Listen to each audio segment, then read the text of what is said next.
We're going to get started. I'd like to thank everybody for coming. This is an awesome turnout. This is like probably the biggest class that I've had so far, so that's exciting. My name is Dave Andreas. I've worked for REI for about 2 years now. I work here in the Gateway store out in the camping area. I also have been teaching classes in the store for about 1.5 years, and I'm also a field instructor. So teach classes in map and compass, lead hikes around town, lead backpacking trips, overnight backpacking trips, and things like that. I've been backpacking since I was 11 years old. I started out as a Boy Scout. The world of backpacking has changed in huge ways since I first started out. I had a little gap where I didn't do any backpacking kind of through my 20s. And I was just totally amazed at how things had changed over about a 10-year period with leave no trace concepts coming along and just a whole different approach to going out in the backcountry. So we're going to talk about a lot of things tonight. First of all, I'm interested to find out why you guys are here. So I heard you talking about an adventure. Yeah. Anything you can share? No. No? Yeah, I'll share. Yeah. We're going to take a backpacking trip. So we're just kind of getting started learning all this. You're going to take a backpacking trip? Mm-hmm. Yep. Do you have something planned? Well, we have relatives that live at the north. So what we'd like to do is part of the Appalachian Trail. Just 30 miles of it. Yeah. This big of the 2,200 miles. That's awesome. Yeah. You can do 30 and then you can go back and do 30 That's more. what we're thinking. If we love it, we'll just keep going. 100 times, you're done. Yeah. Then we'll be section hikers and do it all. Yeah. Mm-hmm. Anybody else have something coming up they're preparing for? We're going to Arkansas. You're going to Arkansas? Yeah, where? I'm not sure yet.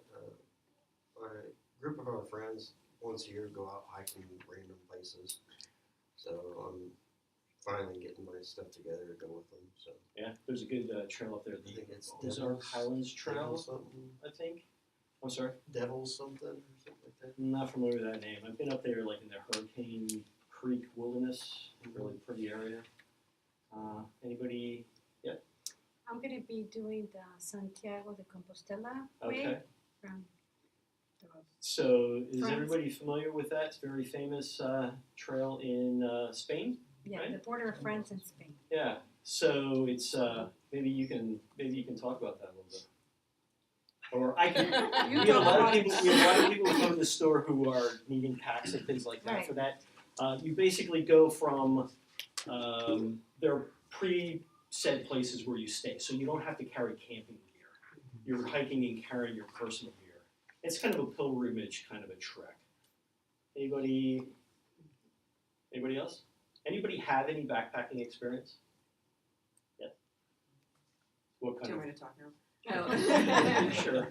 I've been backpacking with my family and with friends through my whole life, but I'm planning on going solo, and so I was just starting at the beginning to make sure that I didn't forget anything. Okay. Well, this class is set up for beginners, so we're going to go through a lot of getting started. We're going to talk about gear.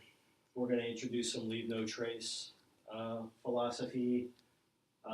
We'll introduce gear by talking about the 10 essentials, and we'll actually pass around some gear, do a little show and tell.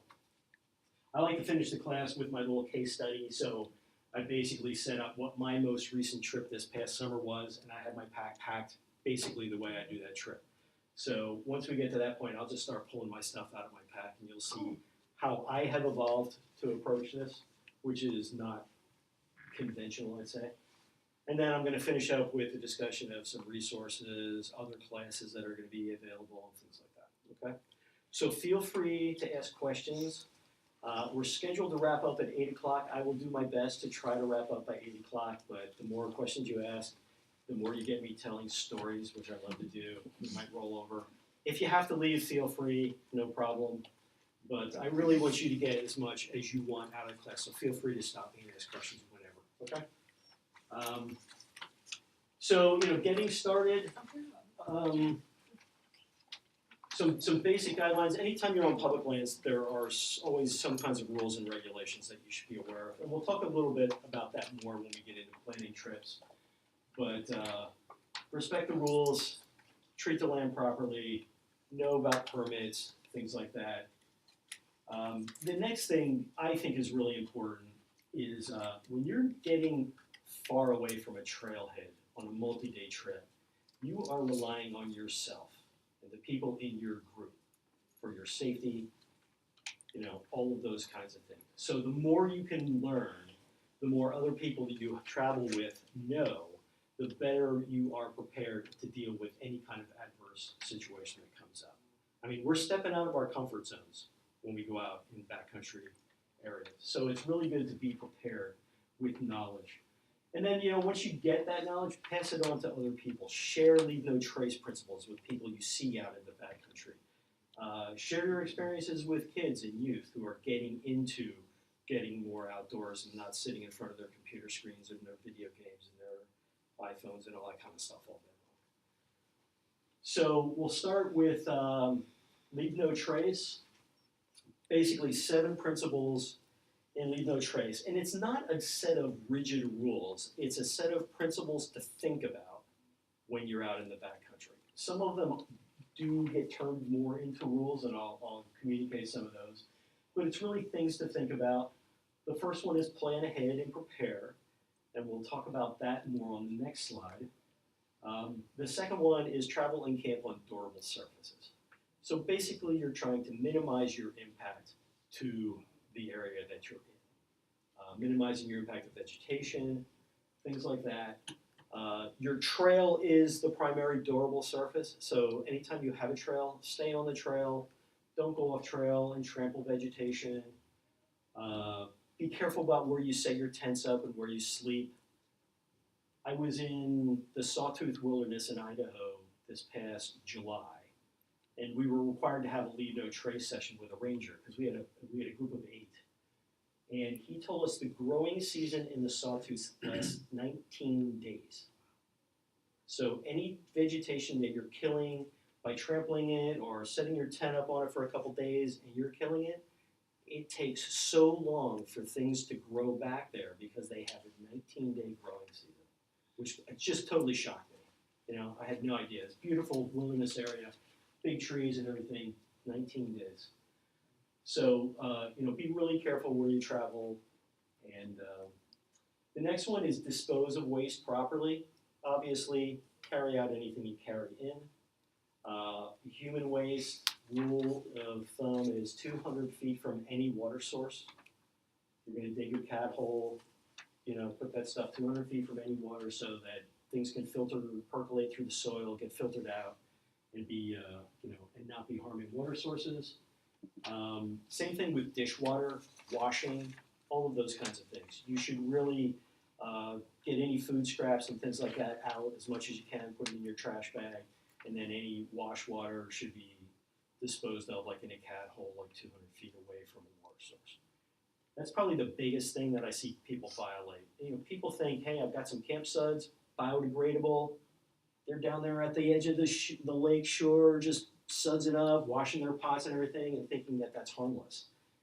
Those soaps are biodegradable, assuming that they have some time to achieve that. They're not non-toxic to aquatic, organisms and things like that just by dropping it in the water. So disposing of waste is really important. Leave what you find.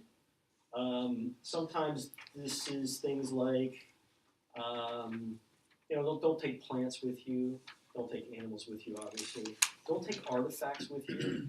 Leave them there. It's really cool to see the remains, bones of bear and deer and things like that. Leave them there for the next people to come along to see. Don't take trophies and souvenirs.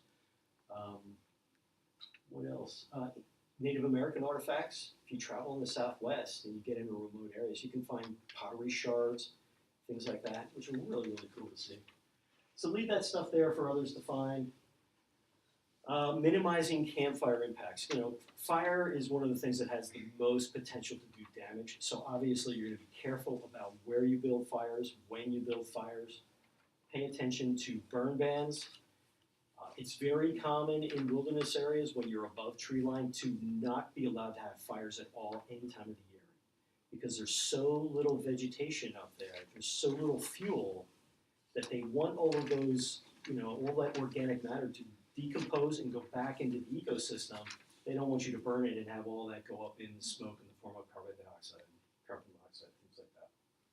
So another thing that I had to do for the first time with sawtooths, where we were allowed to have fires, we had to build the fire on a blanket. So we had to carry one of these with us. The idea of this is you basically dig up about 3 to 5 inches of soil and put it on top of this and build your fire on top. When you're finished, you have ash and dirt, you can just spread that all around and you pick this up and there's no big black mark on the ground. Because that fire, the heat of the fire will sterilize the soil down. I'm not sure how deep it is, but it basically prevents anything from growing there for a really long period of time because there's no biomass in there anymore to feed plants and things like that. So that was an interesting experience, and now I have a souvenir from it. You said with 3 or 4 inches of dirt? 3 to 5 inches of 3 to soil. 5. Yeah. We did have one place where the soil was thin and there was like a black mark on the ground about that big when we pulled the blanket up. So the more you can put on there, the soil just becomes an insulator to keep the heat from penetrating into the ground. And it also prevents that big black scorch mark. Respecting wildlife, some things, if there are obvious game trails where animals travel to get to water sources, don't camp on them. Let them have their routes to get to and from water. Don't harass them. Certainly if a bear is coming close to your campsite, there are things to do to scare it away, but harmless animals, you don't have to worry about scaring them away. They're gonna move away on their own for the most part. So, and the last one is be considerate of others. We all go out there. I go out there with a group, but I also go out there for a certain amount of solitude. So keeping the noise down. Don't set up your tent in a perfect photo op spot where everybody wants to take a picture of that waterfall and they don't want your tent standing next to it. Be considerate of others that you meet on the trail. Respect the rules of right of way and things like that. I was this same trip last year. I was spending the afternoon fly fishing along a lake. I heard this noise up in a tree. So I look over, and there's this branch moving. I'm curious. I'm thinking there's a bird up there or something, and I kept watching, and all of a sudden, out of my peripheral vision, a frisbee comes flying. So these 3 guys out there basically playing disc golf, wilderness version of disc golf, and they're throwing their frisbees around. They come up, and they've got their little Bluetooth speakers with their iPod playing music and everything. I won't say that they were really annoying, but that kind of thing can be really annoying to some people, especially if you're hearing their music coming across the lake at night when things get really quiet and still. So just be considerate of other people out there. Any questions on any of this? I was mentioning like rules on the trail. Typically on the trail, people who are going downhill should yield the right of way to people who are going uphill. They're working a lot harder. They may be in the zone, just trying to get to the top, so don't make them stop. If you run into pack animals, yield to pack trains. General rule is get on the downhill side of the trail if you can, and let the horses go by. You don't want to create a big imposing presence that might startle horses. It's really dangerous for the riders. So around here, if you're out hiking, mountain bikers are supposed to yield to you, but they never do. So I always caution people, step out of the way if those guys are coming down on their mountain bikes. That's about it on there. So planning a trip, what kind of things do you think you need to think about before you ever go out on a trip? Season. Pardon? The season. Season, weather, yeah. Letting someone who's here know where you're going to be. Really, that's a really good one, yeah. Having a trip plan, letting somebody know what your trip plan is. Knowing the terrain and if there's water or not. Yep. How many days? Sure. How many days when? How many days you're going to plan for? How about people you're going to be going with? So some real key things, knowing who's in your group, knowing what their level of physical ability is, so planning your days, mileage, elevation changes based on the capabilities of your group. If you're gonna be at altitudes, has anybody been to that altitude before? Has anybody experienced altitude sickness at those altitudes before? Does anybody have some of those key backgrounds in first aid, navigation, route finding, all of that kind of stuff? Has anybody been to this location before? Have first-hand experience with the trails? Second, where are you going? So what kind of permits are required? What are the trails like? Are the trails well maintained? What emergency options do you have if an emergency arose and you're in the middle of a week-long trip, 3 days from either trailhead? Are there other ways to get out to get to help more quickly, or send a runner out to get to help more quickly? It's good to have a large context map sometimes to see those things that you're not really thinking are going to be part of your route, but you can resort to if you need them. Are you going to do a loop? Are you going to do an out and back round trip? Are you going to do a car shuttle? You know, leave a car at one end, come back to the start. A handy technique if you have a large group is park 2 cars on both ends, hike in opposite directions, and when you meet in the middle, swap keys. And then you don't have to retrace. We always plan our trips to try to avoid retracing sections of the trail. You always want to see something new every day. You know, things like any rules that are going on, temporary rules that are going on, you know, right now, like burn bans, things like that. I had one trip that we got to the ranger station, found out there was a fire burning in the area where we would be coming out at the end of the week. We had to completely reroute the whole trip on the spot in the ranger office so we could get out and get going. So it's always really good to check with rangers, check with state parks, check water availability, especially places like Big Bend, where, you know, arid climate, sometimes the water's there, sometimes it's not. So it's great to pull out guidebooks, you know, things like this that are going to tell you about trails, but it's also really good to get current conditions. Also plan for the weather that you're going to expect to experience. This year in Idaho, you know, in the mountains in July and August in the Rockies, usually daytime temperatures are going to be anywhere from like 60s, maybe even up into the 80s. At nighttime it'll go down to maybe freezing, a little below. This year we had one day it snowed and sleeted for 12 hours during the day while we were hiking. We knew it was going to happen. We were prepared for that kind of weather. But something like that can really throw a monkey wrench in if you're thinking, hey, I've done this a bunch of times, I know what to expect, and then all of a sudden you get a day like that. So guidebooks can be really good sources when you're planning. For planning routes, these maps, these national park and wilderness area maps, can be really good because they will give you, like, you know, the whole big picture view, like of this one. Like, you get the whole park plugged in down there. You flip it over, you have a blow-up view of the Chisos Basin, where most of the backpackers go. For actually being on the trail, I like a map that even has a larger scale than this, something that's more like a USGS quadrangle. I'm going to show you one of those when I pull out my gear. So different maps for different purposes. Some of the USGS maps, they can be 20 years old. The data can be out of date. The commercial maps tend to stay updated more, so I will get one of these and transfer information from this onto my larger scale map that I'm going to use when I'm out there. Reroute trails and things like that. What else do we need to do?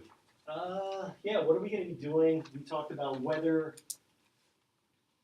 Elevation is going to affect temperature. Something like 5 degrees for every 1,000 feet of elevation is what you can expect on your nighttime lows. So if you get the weather forecast for Stanley, Idaho, for example, it's going to tell you what the weather's going to be in Stanley. When you're in the mountains, you can be 2,000, 3,000 feet higher than that. So you have to factor in it's going to be colder at night than what that weather forecast is. You know, planning your equipment.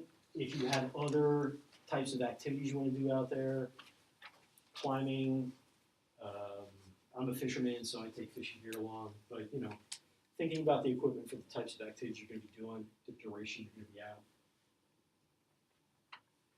And when are you gonna be coming back? What's your trip plan? What are you gonna do if you get delayed? Good rule of thumb is to take an extra day's worth of food, so you have a little bit of guard band on that, a little bit of margin in case something happens and you're running behind. And lastly, share this trip plan with somebody. A lot of wilderness areas require you to check in with ranger stations and file a trip plan, so they know where people are expected to be in a wilderness area. For example, if a fire does come up, they know where to go looking for people. If you leave word with a loved one, like I will always tell somebody, hey, you know, I'm expecting to come out Saturday. If you don't hear from me by Sunday morning, here's a number you can call for the local ranger station. And here's the info on where I expected to be every day. So it doesn't have to be that tight. Give yourself a little margin. But you want somebody to be aware that you didn't come out. You know, the guy recently, a few years ago, they made the video about the guy who got stuck in a slot canyon, had to take his own arm off. Man, if he had just told somebody what he was going to be doing and where, you know, somebody would have known this guy didn't come back.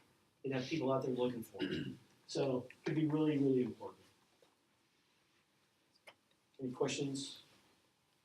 Planning, prep? No? All right, 10 essentials. So this is a list of gear that was developed by a group called the Mountaineers in the 1930s. So you can think about gear in the 1930s was a lot different than gear today. But interestingly enough, they basically kind of encompassed all of the things that we carry today. It's been updated, so the terminology here is about the types of things that we would use today in gear, but they basically had the same 10 things, just in different form. I took a wilderness first responder course a week ago, and for one of the exercises, they basically took us out at night. They told us, bring your day pack the way you hike with your day pack. Just, you know, hiking around here during the day. And so they set up a scenario where, okay, you got lost, you're out here for the night, and then somebody gets an injury, and you have to respond to this with what you have in your pack. And when you're sitting there realizing how little you have in your pack for a simple day hike, and now you're in a situation where you're stuck out, it really makes you think about, should I carry more, you know, just as a backup. In a backpacking sense, a lot of this stuff is going to be obvious. You're going to have it. But one thing to think about is when you take that little day hike away from your base camp, what happens if something happens to you and you're not going to get back to your base camp that night? So you thought you were going out for a 2-hour hike, 60 degrees, sunny, everything's good, but something happens and you are away from your tent and you're away from that nice campfire and all of those kinds of things.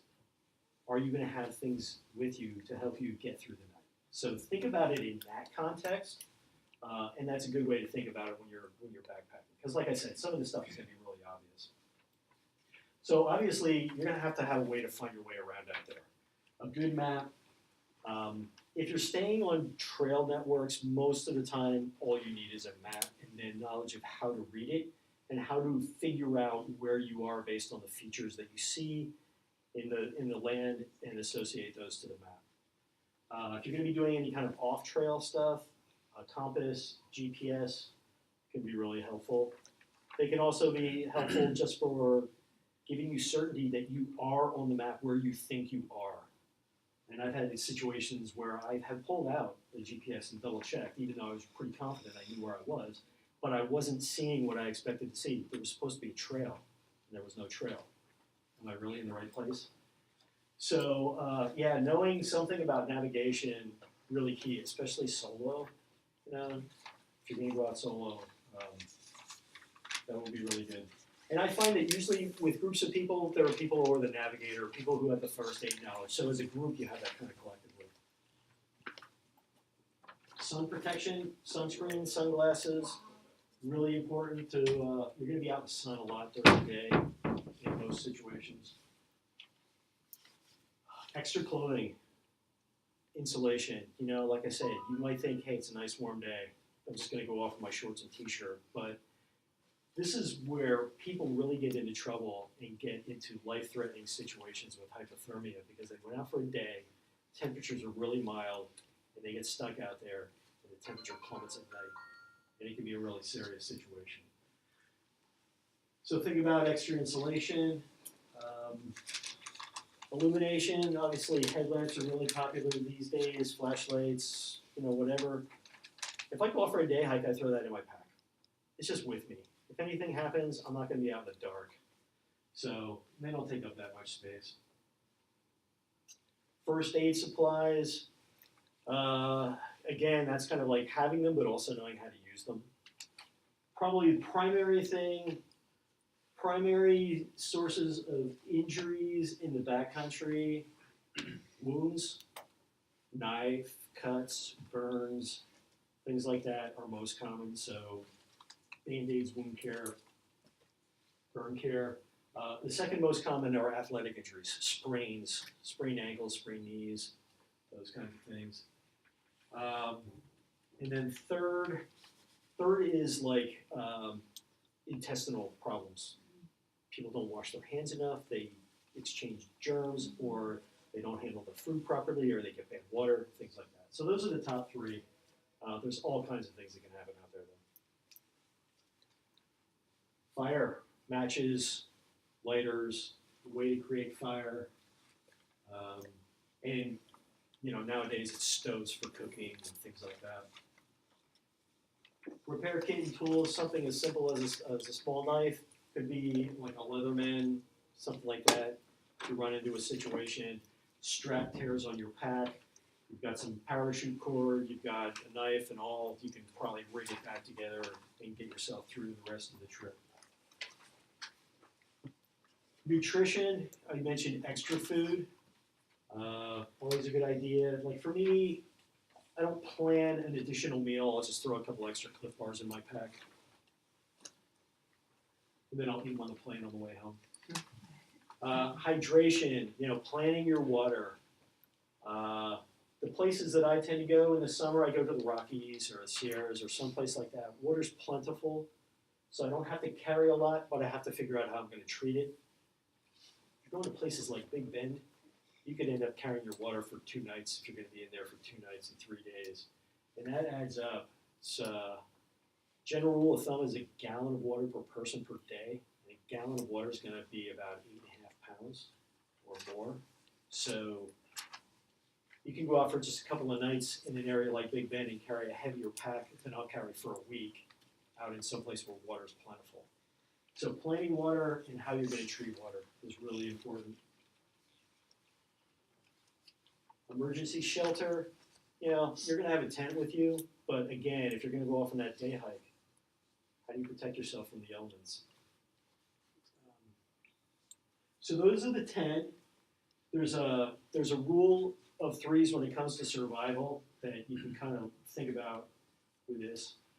You can survive for 3 weeks without food, 3 days without water, 3 hours without proper protection from the elements, 3 minutes without air, and 3 seconds without the proper attitude. So if you ever watch survival shows, I'm kind of a big fan of survival shows. What do? First thing they do, they start setting up a shelter. Second thing they do is they look for a source of water. They're not worried about food. Most of those people in those survival shows don't eat the whole time they're out there. So it's a way to kind of gauge priorities. But it really, 3 hours without proper protection from the elements, you just got to start thinking about this and that, and then a source of water as your next thing. Any questions on the 10 essentials? Wow, we're just breezing right through this. I threw in a couple extras. If you're with a group, it's great to everybody have a whistle. It is so easy to get turned around in the woods. You just walk off or go find a place to go to the bathroom. Whatever it is, you can get turned around, you can get separated. I've had situations where trails aren't well maintained and trails disappear, so we kind of go off in different directions trying to see if we can find the trail pick up again. And believe me, once some people start getting out of sight of one another, they start like doing a little blast on the whistle to let people know where they are. So signaling in the field, also maybe a form of communication, like an inReach now, satellite communicator, text messaging communicator, or a satellite phone or something like that can be important. They can have their own issues, batteries run out, you've got to have line of sight to a satellite, things like that. So they're not 100%, but they're better than nothing if you're going to be out there very far away. And then, protecting your food kind of gets back to that respecting wildlife, but also, making sure that the wildlife doesn't take off with your food. So, if you have to hang it or you need a bear canister or something like that, I would consider those to be essential if you're spending time out in the backcountry with food. Any other questions on that? All right. Last one, biggie. You know how to use this stuff. Just continue to educate yourself. So clothing, everybody probably knows about layers. It's all about layers these days. You have your base layer for wicking moisture away from your body, okay? That moisture trapped next to your skin, when the temperature starts to drop, it's gonna chill you off really quickly. So your base layer is all about moving moisture away from your skin. Your middle layer is your insulating layer. That's going to be something like fleece or down or puffy jacket, synthetics. You're going to basically build that up as much as you need for the temperatures that you expect to experience. Okay, and then your top layer is going to be your outer shell. That's going to be your windproof and waterproof layer, keeping you dry from rain, keeping the wind from penetrating through the fleece, things like that. These things apply to tops and bottoms. And then, really good idea, if you're going to be out in cold weather, bring a warm hat, maybe some gloves. I didn't have gloves during that day when we had snow and sleet. Kind of wished I did because I'm hiking with a trekking pole. My hands are out. But so that's all. That really is about kind of getting a sense of the temperature ranges you expect and being prepared to deal with them. I don't really plan based on the lowest nighttime temperatures because I usually figured that by nighttime I'm going to be in my nice cozy sleeping bag. So I'm not trying to layer up clothing to keep me warm down to 20 degrees. I'm going to get in my bag and I'm going to be warm. So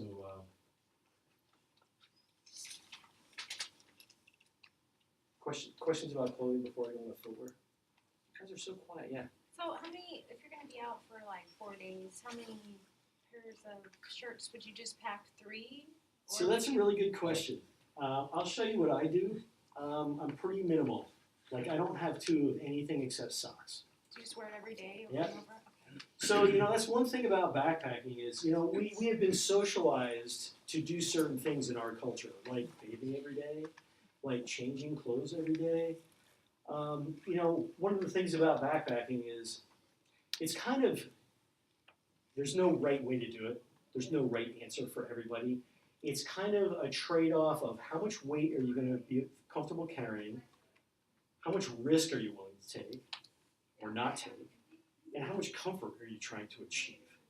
So when I first got started backpacking, for a week, I would take like 3 shirts, a couple of pairs of shorts, all that kind of stuff, And, we'd wash stuff out in the middle of the week, and change and have it fresh and all that. So it's really kind of whatever you're comfortable doing. It's also like knowing the people that you're going to be out there with too. Nobody seems to get offended by me, but I don't know. The longest I've ever gone was 13 days. Oh my gosh. And I will say that, so I go places where you have to fly to get there and you have to fly to get back.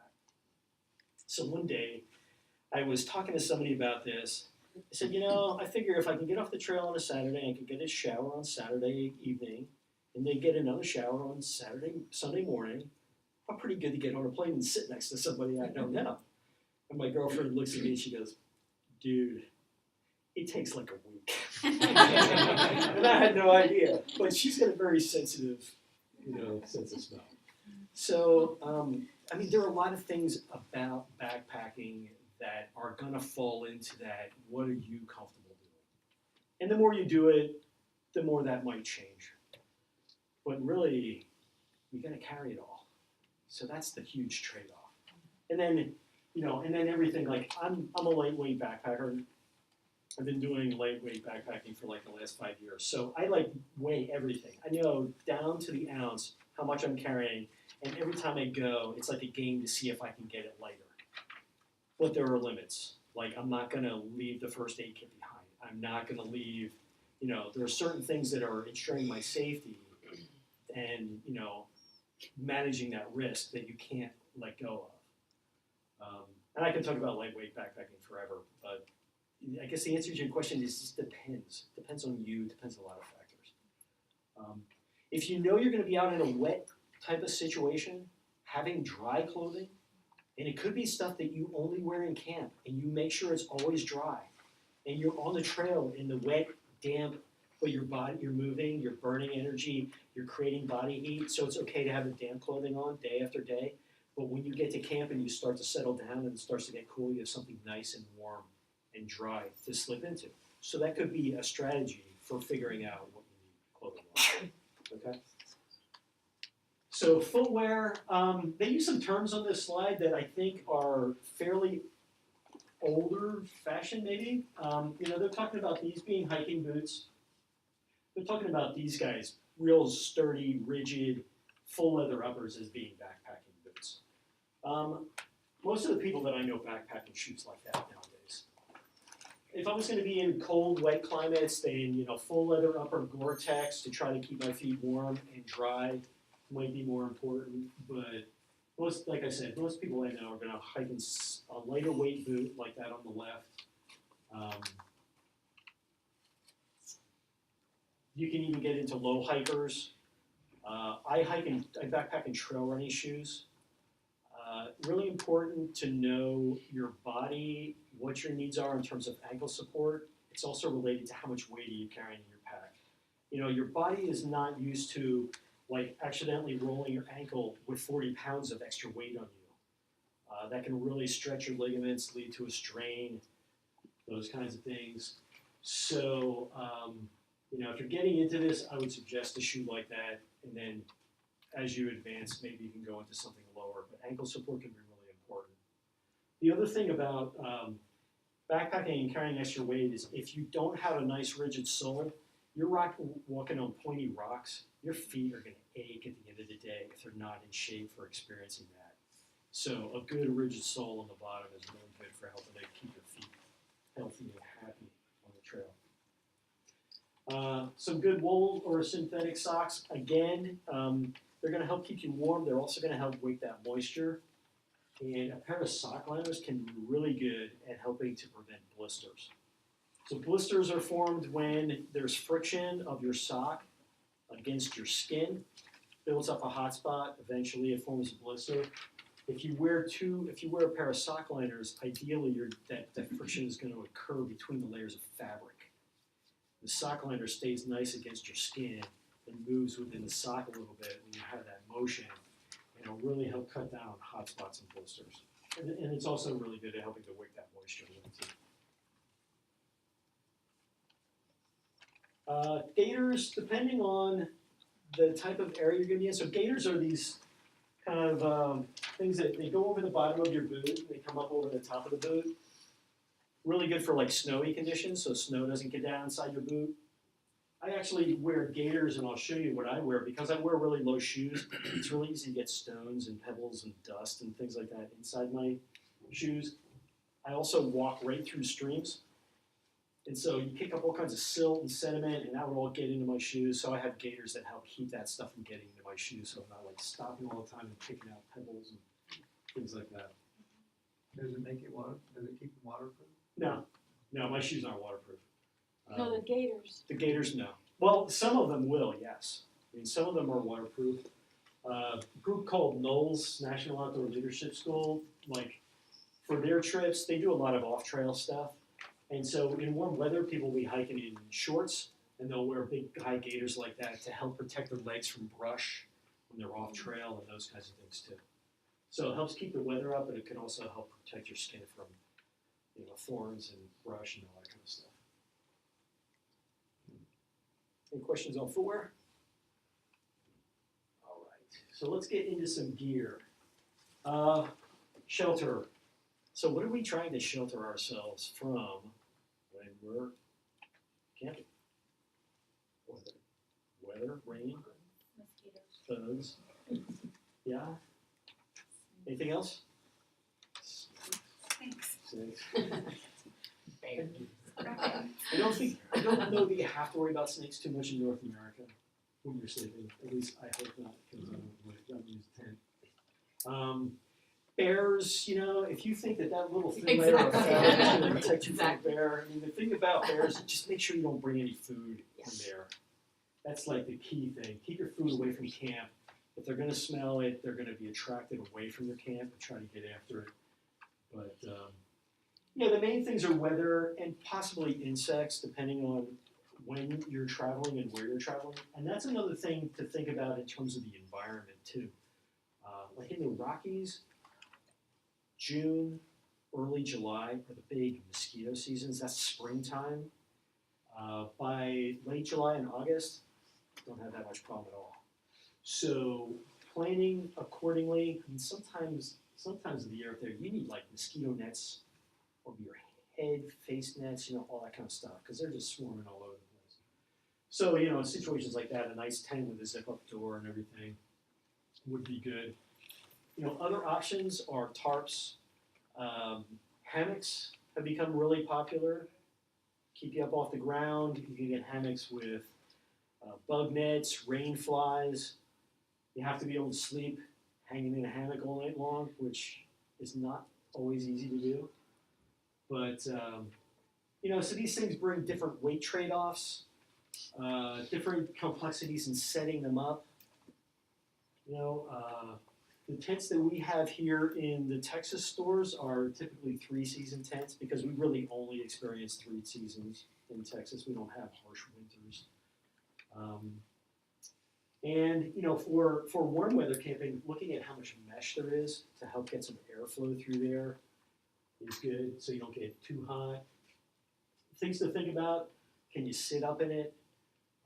If you're going to have 2 people, most 2-person tents are really cozy. Like, you need to be pretty comfortable being close to that second person.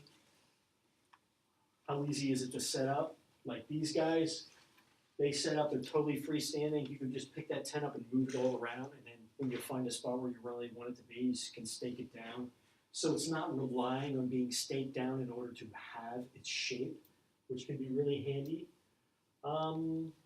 And number of doors. If it's a 2-person tent, most of the 2-person tents nowadays have either a door in the end or a door on either side, which is really nice. Each person can get in and out their own side. There's usually, the fly will usually pull out and create an area outside the tent that's still protected from the rain, so you can get your boots out there, your rain jacket. Each person has access to their stuff on their side of the tent. So those are really good options. I have a couple of tents that I'll pass around. So this is kind of a typical 2-person tent. It's actually very popular tent. We sell tons of these, called the Half Dome. It's actually a tent up on the top. It's fairly moderately priced. It's not the lightest thing in the world. So that's a 2-person. This is one of the lighter weight single-person tents. So you can kind of feel the difference in those. Generally in backpacking gear, the lighter the weight, the more the cost. You're paying for materials that help you achieve strength, but really lightweight. Most of the people that I backpack with nowadays are not there with somebody else, so 1-person tents are really, really popular. If you're going out with somebody else, you can save weight by using the 2-person tent and dividing up the materials and everything into 2 packs, and you have a lighter load. Yes. So the material, you said you pay more for lighter materials, that means it's not as heavy duty? It should be hopefully as durable, but it's going to be lighter weight, thinner and lighter weight, but hopefully it's durable. Yeah. And that's why you're paying more. They're trying to achieve that same strength and durability, and so those materials cost more. Any other questions on tents? Anybody use any other options other than tents when they go camping? Hammock. Hammock? Yeah, I know a lot of people who like hammocks. Like I said, it can be really comfortable. I'm a side sleeper, and I've tried to sleep in a hammock, and I can't do it. I can't roll from side to side all night long. So, but you have to have trees. Yeah. The tarps, are those, can you get, are they kind of waterproof when you use a tarp? Yeah. So a lot of these, like rain flies and things, are like silicone impregnated nylon. So it's coated nylon that's coated with silicone. You can get tarps made of that. Like I have two different tarps. One actually pitches like a tent, so it doesn't have a floor. It doesn't have zip up doors and everything, but it pitches with a hiking pole on one end and like a small stick on the other end. It looks almost like a pub tent, and then the flap can get closed. So it's really great at keeping the rain out. Really weather tight. I've been out in like hailstorms and really driving rain and wind with that thing, and it really held up. I've switched now to just a rectangular, it's like an 8 foot by 6 foot nylon rectangular tarp. And just because it's lighter and I've got that thing going where each time I'm trying to get lighter weight. So And the open end, does that keep the water out? so you have to be, you have to think about what direction do I think the weather would be coming from? What direction is the wind gonna blow from? It's possible that if I don't pitch it well and I wake up and there's a wind rain storm in the night, I'm gonna be huddled up against one end of that thing trying to stay dry. But I'm kind of in a mode, I've done this a long time, and I'm just in a mode of just like being more primitive about it, just being closer to nature about it, I guess, So like most of the time, if it doesn't look like it's gonna rain, I don't even get my tarp out. Like 3 years ago, I spent a week in the Sierras. I never set the tarp up. I just put my pad down on the ground, pull my sleeping bag down, and I go to sleep. And that's pretty cool for me. I really enjoy doing that, So The reason I ask is because I usually use a tent, but I went on YouTube, and you can see on YouTube people putting tarps up that look almost exact like it, flaps and everything. yeah, So, but I was curious about just something real simple like that because it's the lightest. yeah. Like mine's gonna look more like that. And I only carry one hiking stick, so I have to find something to tie the other end to. But that's just all part of the challenge too. It's like kind of just figuring it out, and every time it's different. But that other tarp, the first tarp I started using, it is really, really weathertight. It was made by a company called Integral Designs, and I don't think they're in business anymore. I bought it from REI like 6 years ago, but I'm not sure you can get it. But I think you can get things like that. I haven't seen any from REI, but there are a lot of places, if you're into lightweight stuff, there are a lot of boutique shops out there that make really, really lightweight gear, but it's not the mass market. So, you kind of have to hunt around look for it. Sleep systems. So, yeah, it's a system. It's your sleeping bag and your sleeping pad. And we'll talk about both of them separately, but they're both important.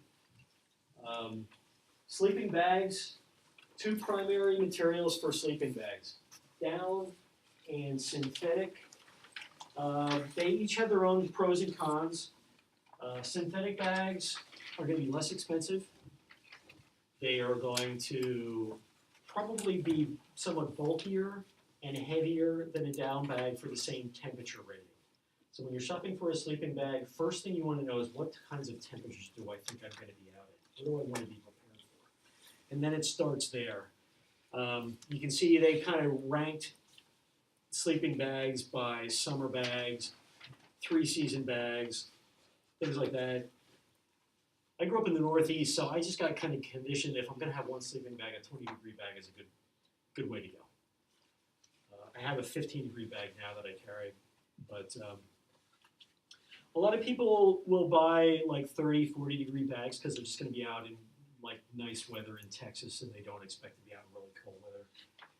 But anyway, synthetics are going to be heavier. They're not going to compact as well. They are going to be cheaper. They also will tend to lose their loft over time. especially if you store a synthetic bag like this all the time in your closet, after a while, when you get it out, it's just not gonna spring back. And it's that loft, it's that thickness and the air that gets trapped in those fibers that's really giving you the insulation. So once that bag goes flat, it's not gonna be a 20-degree bag anymore. So this is a 20-degree bag. I have to really cram it to get it into this sack. It actually gets to be pretty small. It's called a lumen, so you can feel that and carry that around.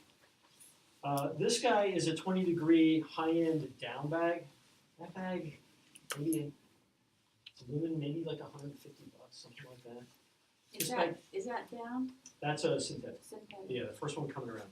This one is a $300 down bag. It's called 700 fill down. The higher the number, has to do with something about the feathers, and I don't remember exactly what it is, but the higher the number, the better the feathers, so the more insulation you get with a lighter weight. This bag, they give you a pretty large stuff sack for it, but this can be compressed a lot more, and it's considerably lighter than that one. But it's, probably $150 more expensive too. Down bags tend to hold their life longer. They don't suffer the same as the synthetics, quite the same, but I would still keep a down bag stored out, loose. I hang my good sleeping bag from a hook in a closet so that it's always just fully expanded. There used to be a big concern about down bags getting wet because the down feathers would clump together and it would really lose its insulating value. Now, I think almost all the down bags that we carry are treated down. They basically chemically treat the feathers before they make the bag. They resist clumping. Obviously, any bag, if you got it totally saturated, it's going to lose a lot of its insulation. But these guys will do better in really humid, damp climates. They won't absorb as much moisture, and you won't have that same kind of problem that was a classic problem with them.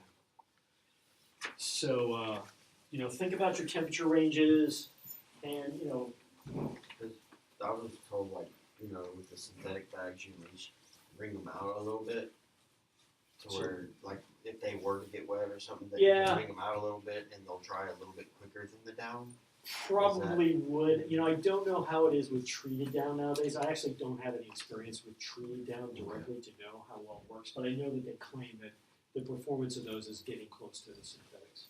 For humid, if you get down saturated, it's going to take a while for that to dry out. Yeah, that's what I heard. And I would resist the temptation to really wring things out really tight. Yeah. Because those fibers in there, you can do some damage just by mechanically working those too much that they're not going to restore their loft. So I'd be careful with that. And washing and drying these things, really, really careful. Well, that's what I was gonna ask you, about cleaning them. Yeah, a lot of people will carry a bag liner so that you clean the liner and you don't have to clean the bag as much. We sell, like for down bags, we sell a product called Down Wash. It's actually really good. I used it on a down jacket recently. I had to go through like three dryer cycles to get it all fluffed back up. And they tell you, like, put it in the dryer with a couple of tennis balls. So it kind of helps work the clumps apart. But anytime you're doing that, a really large capacity, take it to a laundromat, like your sleeping bag.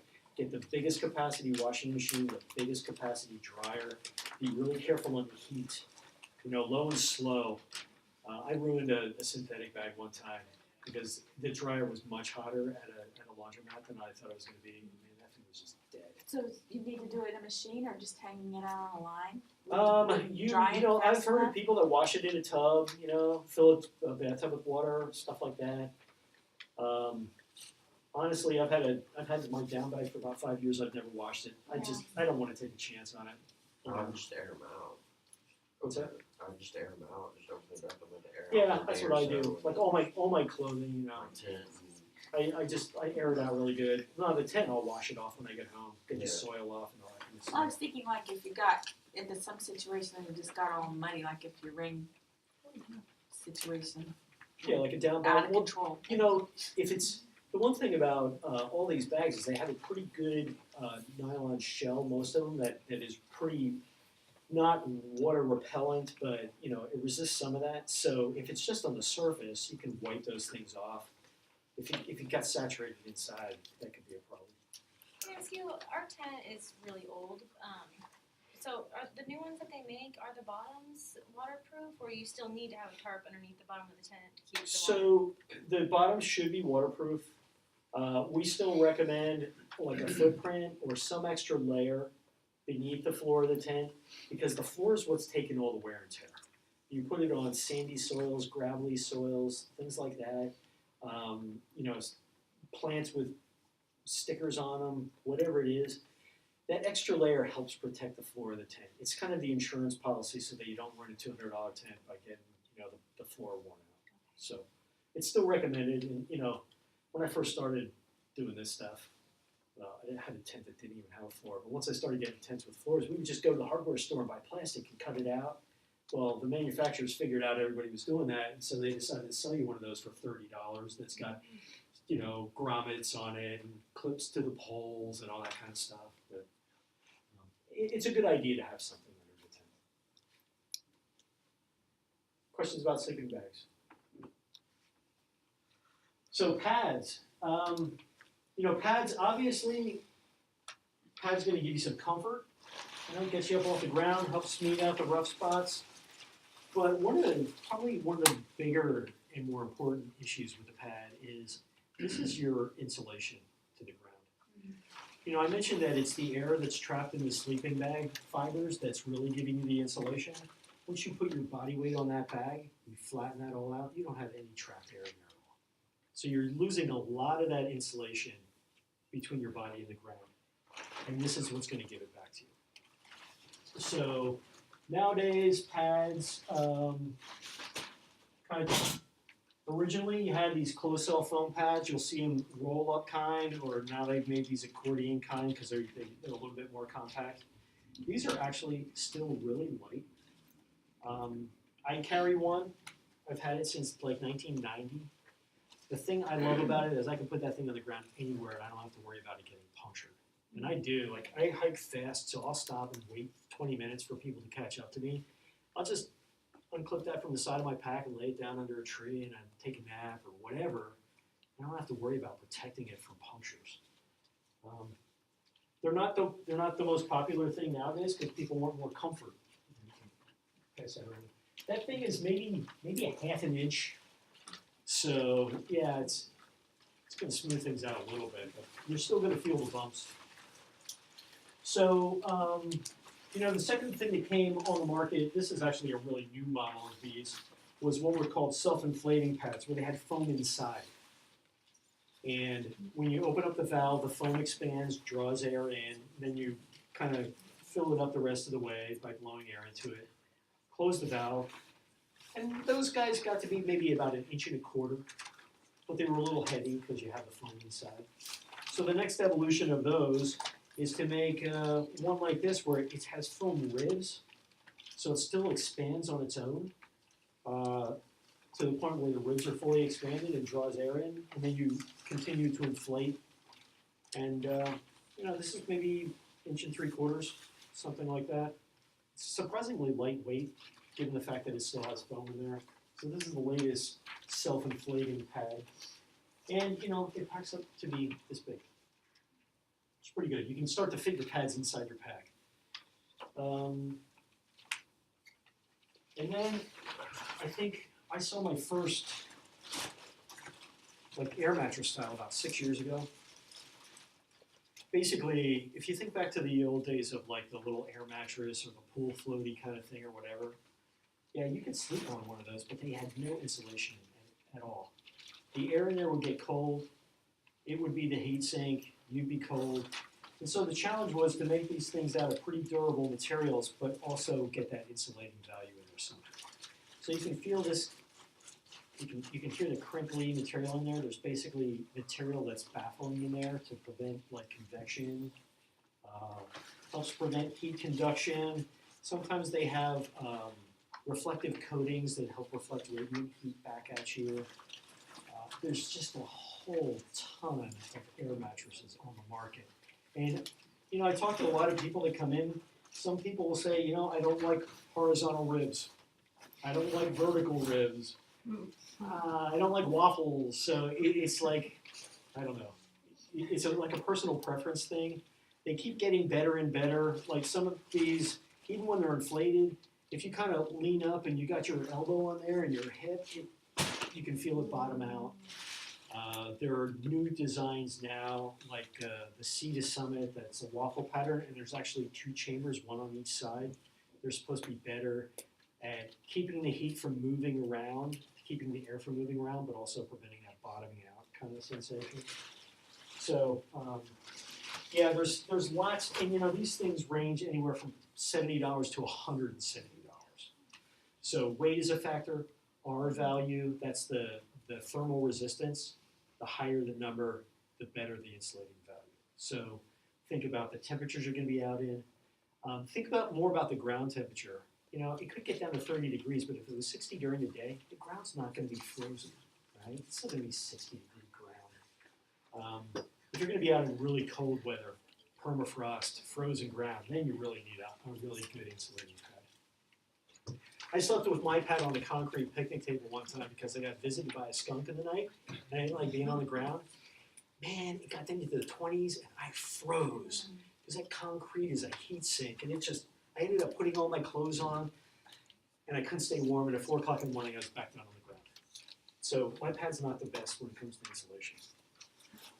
You said there, one had cavity on the top and one on the bottom. Is that 2 different fills? Yeah, there's actually a valve on either side. You blow them up separately. So 2 completely separate chambers. Safety if you get a puncture on one side. It could probably help in that situation too. You know, if you're going to carry one of those, take a repair kit. Or at a minimum, take some seam seal. I've been able to patch pads in the field with just some seam sealer and let it dry really well until I got back and put a real solid patch on it. But you do have to be concerned about that because once it's flat, it's not going to do you any good. Talk a little bit about some camp kitchen stuff.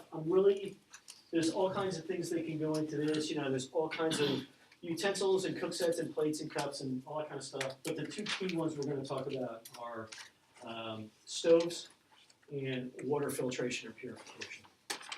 So stoves, I will say by far the most popular stoves these days are these canister stoves, either like an integrated unit like the jet boil or just a simple canister stove like this Pocket Rocket. Either one, it's as simple as screwing the canisters onto the stove, opening up the valve, lighting it, and boom, you're cooking. So really convenient, really popular. You can buy these canisters in any outfitters, you know. You can buy these canisters in like convenience stores in remote mountain towns. Just pull up to a gas station and you can find these things. And they're all interchangeable, like they're gonna say MSR or they're gonna say jet oil or whatever, but they're pretty much all interchangeable. Do they self-seal after you Yeah. take it back Yeah. off the first time? So yeah, you can, this one happens. To break at the end. it You can break it down, pack it in your pack, carry it, reseals. You can bring it home, take it out a year later. You can't carry these things on airplanes. So if you're gonna be traveling by air, when you get to the end of your trip, you gotta figure out what you're gonna do with your partially used canisters. A lot of times ranger stations will take them. I ran into an attendant at a hotel, a desk clerk at a hotel. We're like, do you know any place we can get rid of these? She goes, I'll take them. Oh. You know, local people that go outdoors a lot, yeah, they'll take them, burn off the rest of the fuel. So, the only real inconvenience is having partial canisters around. The only issues with these guys, if it gets really, really, really cold, that liquid won't want to evaporate when you open the valve. You know, and so the fuel, it will be really inefficient, or some part of the formulation that's lighter will burn off and you'll end up with propane in here. So, but I'm talking about really like sub-freezing temperatures. And you can even combat that by just keeping it in your sleeping bag overnight, keeping it warm.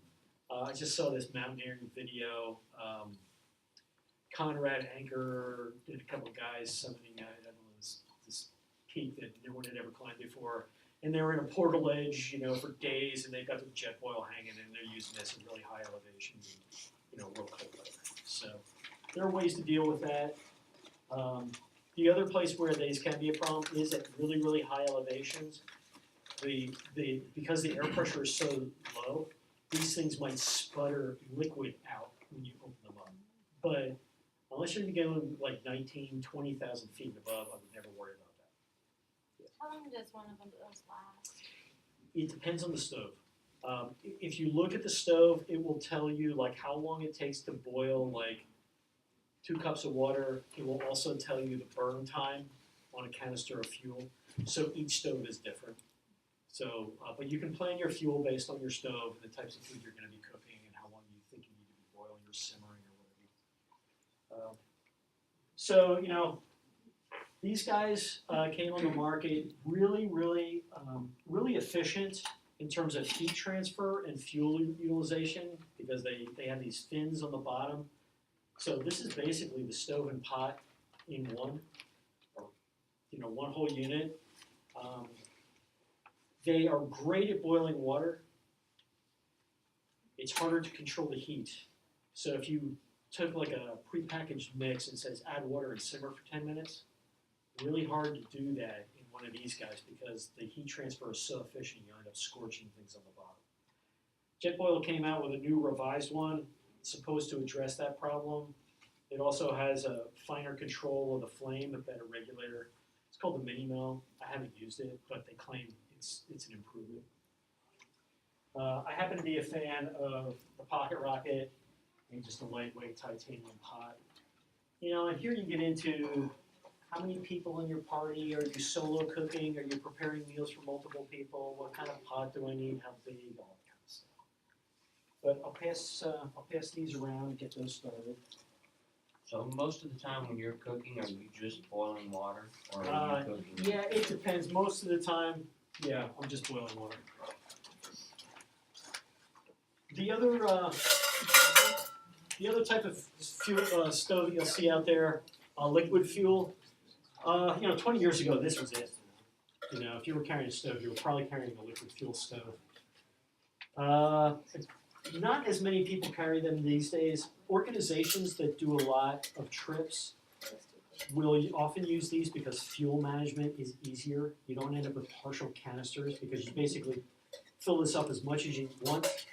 If you have it left over, you put it back in your fuel can, and you don't end up with a whole bunch of partial canisters to deal with. And fuel will be less expensive over larger quantities with a stove like this. These guys also perform better in really cold conditions because there's a priming process that you go through to heat the whole stove up, which helps that vaporization process happen. And they're also better at higher elevations, really high elevations. But I have one of these. I haven't used it in years, but the priming can be a little bit hairy, can be scary. So for some people, you're going to fill up this cup. There's going to be a big yellow flame, sooty yellow flame burning as the fuel burns. That heats up all this metal. And then you want to try to time it to turn that gas back on just as the flame is dying down so it ignites. The manufacturers tell you if you don't catch it the first time, wait 5 minutes, let everything cool down, and then do it again. So that scares some people away from this. But pass that around. So that's pretty much it for stoves. Really, these guys, pretty much 95% of people are using those canister stoves. Water. What are we going to do for water out there? So there are actually 2 methods for handling your water. One is called filtration, and that's exactly what the name implies. You're basically passing water through a filter. The pores in the filter are small enough that the bad stuff gets taken out of the water. And what comes through the other side is water that is usually pretty clear. It has had all the harmful things like Giardia and Cryptosporidium removed, so it's safe to drink. Sometimes they even have a little bit of activated charcoal in there, which will remove flavors. So if you want to have a nice, clean, good-looking bottle of water, something like this is the way to go. There are some that you pump. There are some that are gravity-fed that you can fill up a bag. The filter is in line in a hose. Have another bag or a water bottle at the bottom. Just let it hang. and gravity does the work. So, for large groups, you need a lot of water and you have the time, something like that would work out well. If you want to resupply during the middle of the day, like you're going to pass a stream, or you're planning that for your water use throughout the day, having something that's instant by pumping can be better. This filter has been on the market under a different name originally. I bought my first one in 1990 and I still have it. The only thing I've had to do with this guy is replace the little O-ring inside and put some silicone grease on there to make sure it creates a seal. It's really easy to service it in the field, one moving part. If you want to buy a filter, this guy's a really good one to have, I think. So there's no consumable part to it, like filter that you Yeah, after a while, the pores will start to clog. There's like you basically have a little pre-filter screen here to kind of get out coarse sediment, keep that from getting in there. There's actually like another screen over the pleats of the filter itself. So you can take this out, you can brush sediment off of that gets inside. But eventually the pores will clog. It'll get really hard to pump, and then you just basically throw the filter away and buy a new one. So yeah, I've had to replace But you get to keep the whole housing and everything stays. It's just this part Right. inside just screws out. It's a replacement. Filters are serviceable. I can show you if this one has the protective. So this has like a protective screen over the outside that's held on by this little mesh. You take that off, pull the screen off, you can kind of brush it, rinse it out, things like that. The pleats inside though, once they start to clog, then your filter's going. You're gonna have to replace it. And they spec like how many gallons of water you can filter, but it depends on the conditions. If you're doing a lot of stuff where the water's really cloudy, lots of sediment, it's going to impact your filter life much more quickly. Okay? So, Average, how much do those run? this filter maybe $75 for the filter, and the cartridges are probably $35 every time you have to replace it. I'm just pulling numbers off. Yeah. Those are pretty accurate. Yeah. I think it's like 40 for the replacement. 40 for the filter. When I bought my first one of those, I think I got a deal on it for like $35, but that was in 1990. So The older cartridges are more expensive. it's surprisingly, Are the hoses pretty resilient? yeah, I still have the same tubing, all Or that like stuff. wadding it up and compacting it and stuff? Yeah. But they don't get like hardened and brittle over time? I haven't had a problem with that. I'm sure if you kept it out in the sun, exposed it to chemicals, something like that. It could be fine. So you're gonna filter the water, do you filter it for the rest of your day's use, or for the next day's use, or? So I carry like 2 liters of water with me during the day. If I know that I'm gonna have water and I don't feel like carrying 2, maybe I'll carry 1 and then refill during the day. But we plan our trips to be near water. So by the time we're like setting up camp, we're close to a water source. And then we will usually fill up all the water bottles before dinner. So we have water for cooking, water for cleaning, and then fill them up again, before we leave camp in the morning. So we're ready for the trail. But yeah, it really depends, conditions, where you're going.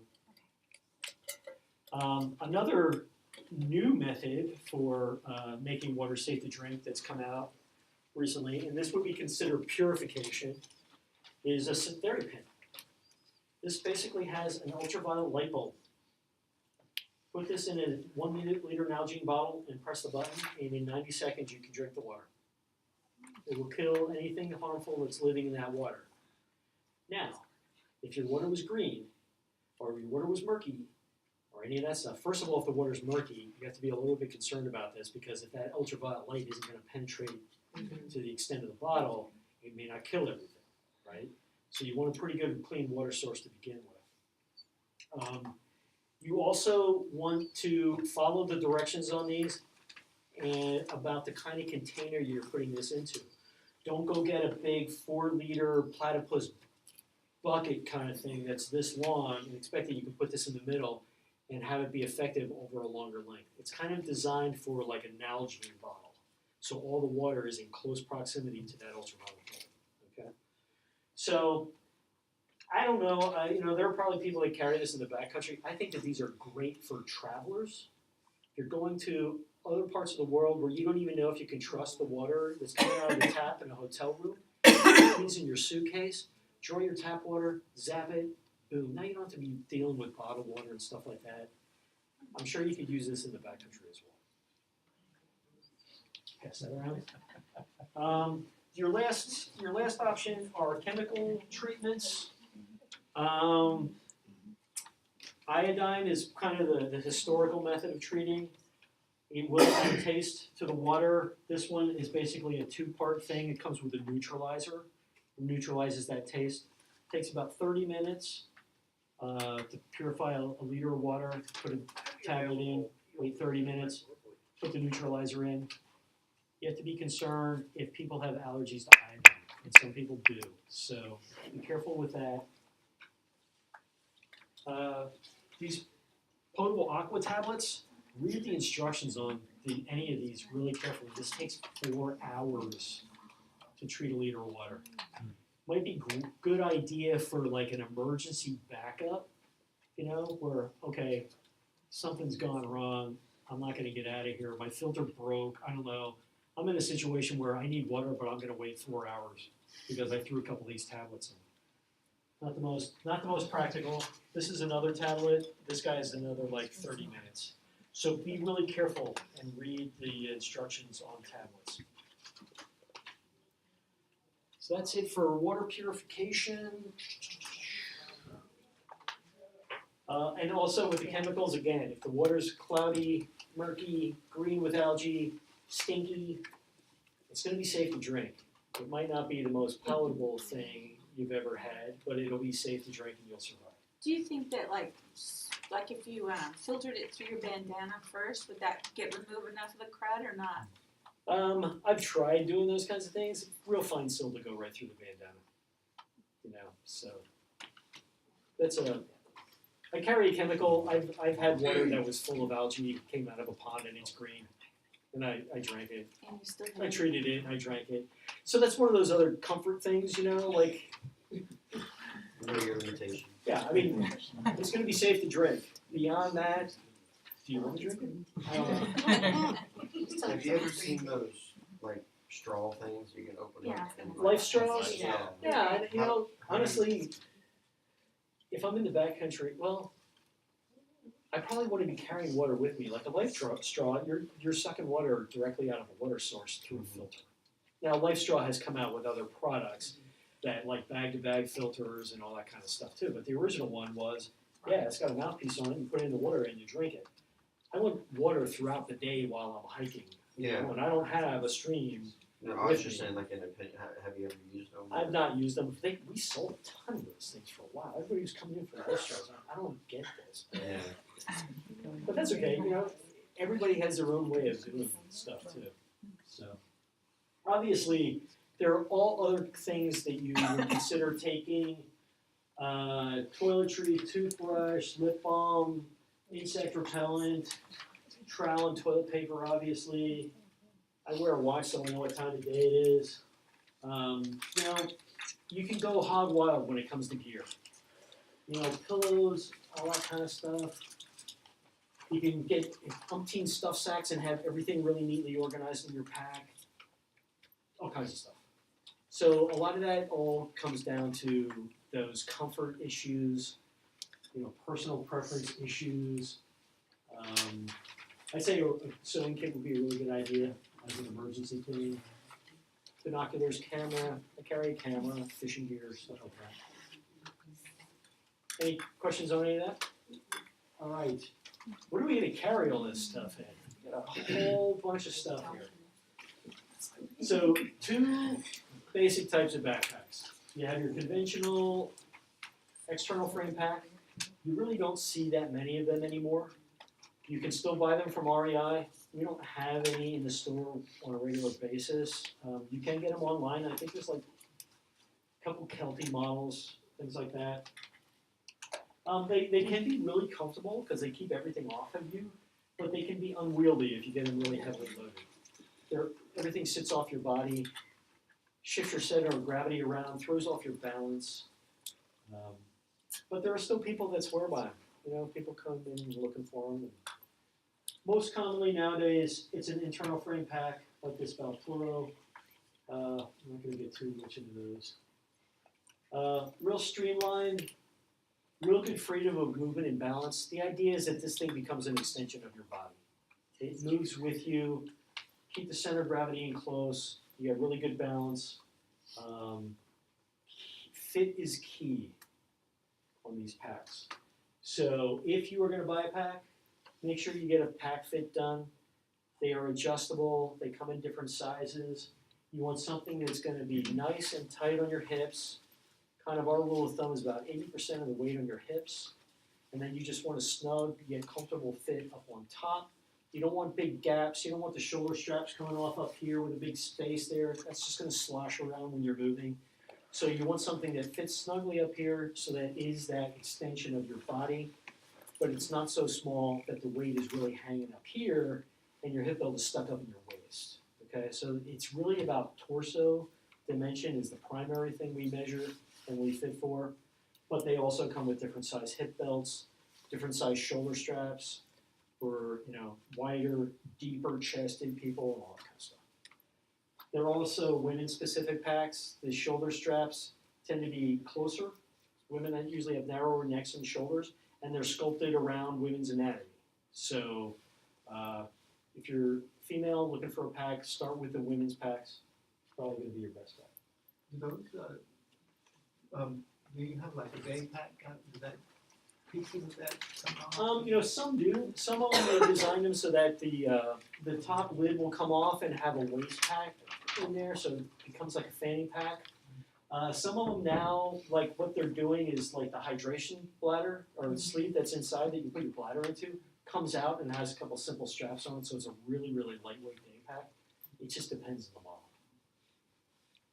the model. When you're loading these guys, generally lighter objects down low, heavier objects up higher and closer to your back. So you're trying to create that center of gravity that's close to your center of gravity, weight kind of up over your hips so that the weight is bearing on your legs and it's not pulling back on your shoulders, giving you fatigue and stuff like that. She said lighter, oh, I see. Yeah, so most of these are 2 compartments and your sleeping bag goes in the bottom. So that's your lightest weight thing, fills up a lot of bulk in the bottom, pushes the heavier objects up to the top.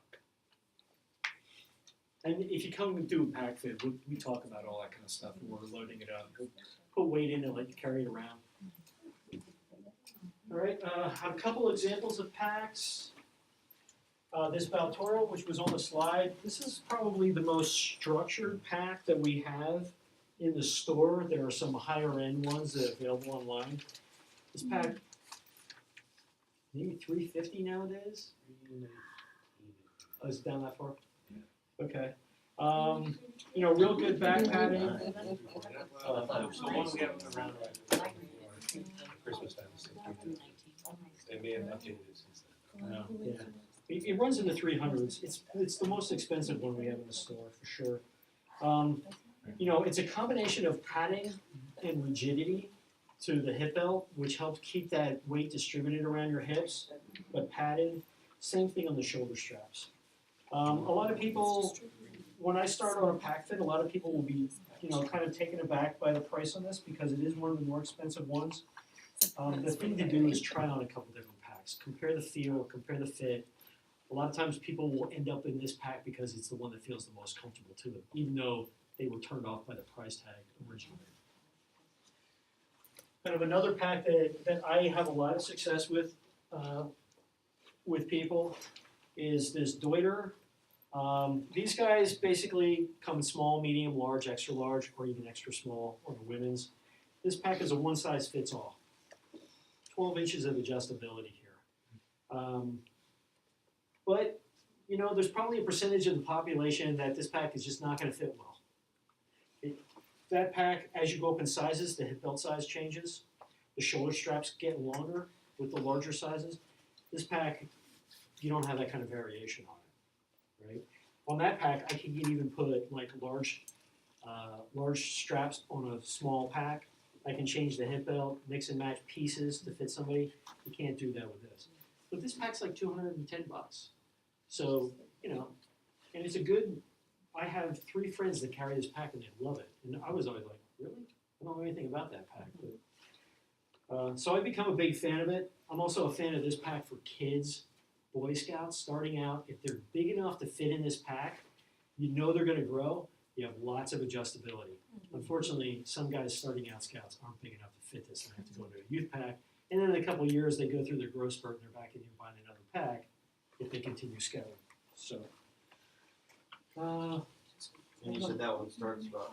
This one's about 209, 219, something like that. I just looked it up real quick. The Valterra 75 is 319. Valterra 85 is 349. oh, 85. We have 65s and 75s here in the store. Let's see. Where are we? About sizes, I mean, I know y'all are talking about 65, 75, I know that's So how liters. much stuff you can put in there. Capacity in liters. Yeah, they used How to do spec you- it in like cubic inches, but now. How do you base on how big of a pack you need? So for multi-day trips, typically recommend 65 to 75 liter. I Okay. have a lot of people that will come in and say, hey, I'm gonna like do a couple nights. And they have something in mind, and I'll ask them, if you really get into backpacking, do you think you're ever gonna up it to more nights on the trail? Yeah. So for me, it's like if you're gonna buy one pack, the first pack, you can always underpack it. Yeah. But you get a pack that can take you to a lot of places. And then if you want to start messing around with it, specializing, spending more money, it's like my first vehicle is gonna be a utility vehicle, and then if I want to get the 2-seater sports car later, and I can afford it because I want to have fun on the weekends, I'm gonna get that. But I've got the car that's gonna haul a family around. Yeah. So that's kind of my philosophy on it. But it's really, it's really what you think you want to do. So anyway, now yes. One more question on the backpacks. Do they fit right up against the back, or do Yeah. they hold off? Yeah, it's gonna vary from person to person. Sometimes you'll get little gaps kind of in the small of the back or whatever. That's another reason that it's a good idea to try on multiple packs, because everybody's body is shaped differently, and the shapes of the packs, the way they're manufactured, are different. So you might find just naturally an Osprey pack tends to fit your curve of your back better than a Gregory pack or whatever. The reason I was asking is because of the sweat as you're walking during the day. Yeah, there are some packs that try to push the weight away from you and have mesh. They also tend to put the center of gravity off, like the Osprey Atmos is like that. Some people love those packs, and some people feel like they can't get a pack so that they don't have this sensation that the pack is pulling back on them. Because once you open up that space, all the weight is moving further away from your body. So I wouldn't put the sweat factor as a high concern. I would want something that fits and carries comfortably as the big concern. So. All right. So for the last part of this, next to last part, I can turn on the light. So I mentioned that I've gotten into lightweight backpacking. So, for everybody, it's going to be a different answer to the problem of comfort, risk, weight, how much you want to carry. So I've kind of gotten into a place now where this is how I do it. And these are typical conditions that I'm doing it in. So, pretty nice temperatures during the day where I can backpack in shorts. Cold temperatures at night. In the mountain states, you can plan on a thunderstorm someplace in the mountains almost every day. Sometimes you're looking at it off in the distance and it's really cool. Sometimes it's right on top of you.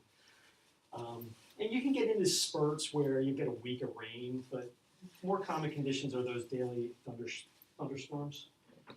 So what I will typically wear while I'm backpacking, a really lightweight hat, keeps the sun off my head, which is a concern. It's also really good at wicking the sweat.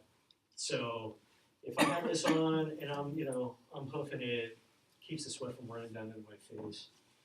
It dries out really quickly.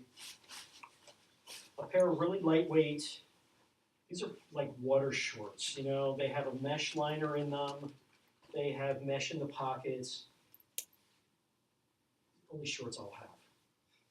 Wear them from the time I hit the trail to the time I come off. Swim in them, hike in them, sleep in them, the whole deal, right?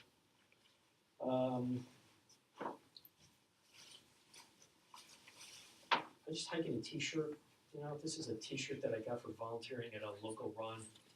Dries really quickly, so that's a key factor. Pair of socks. These are just little low running socks. And I mentioned my gaiters. They just basically cover up the top of my shoes.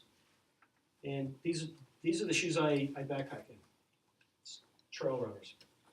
So, you know, I used to carry some kind of Keens or Tevas or something like that for going through streams, and then I wear heavier boots. Nowadays, I just walk through streams with these guys. If you're going to take that kind of approach, one is know your ankles.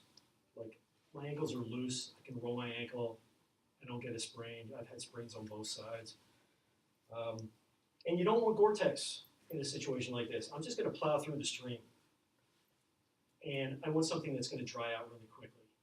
I've had these shoes freeze on me in the middle of the night. 20 degree weather, I had to get up and go to the bathroom. My shoes are frozen stiff.